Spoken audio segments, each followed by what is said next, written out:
আজকে রান্না করব আমি নেপালি স্টাইলে রাই শাক দিয়ে মুরগির মাংস। তোমরা কি কখনো মুরগির মাংস এইভাবে খেয়েছো? একবার খেয়ে দেখো, খুব ভালো লাগে খেতে। জানো তো বন্ধুরা, আমি খুব ছোটবেলা থেকেই রান্না বান্না করা শিখেছি। বাবা থাকতো বাইরে আর মা শরীর অসুস্থ থাকার কারণে আমাকেই রান্না করতে হতো বেশি। আর বাবা যখন বাড়িতে আসতো তখন বাবাই রান্না করতো। আর বেশিরভাগ রান্না বান্না আমি কিন্তু আমার বাবার কাছে থেকেই শিখেছিলাম। আমার বাবা কিন্তু খুব ভালো ভালো রান্না করতো আর নিজেও খেতে খুব পছন্দ করতো আর রান্না করে আমাদেরকেও খাওয়াতো। ছোটবেলার দিনগুলো না খুব মনে পড়ে যায়। মনে হয় সেই দিনগুলো যদি আবার ফিরে পেতাম কতই না ভালো হতো।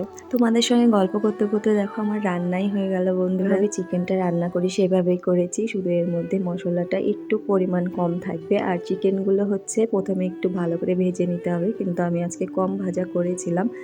তারপর শেষে হচ্ছে রাই শাকগুলো দিয়ে নামিয়ে নিতে হবে। তো রান্নাটা কমপ্লিট হয়ে গেছে। আর কেমন হয়েছে দেখতে অবশ্যই কিন্তু জানিও বন্ধুরা।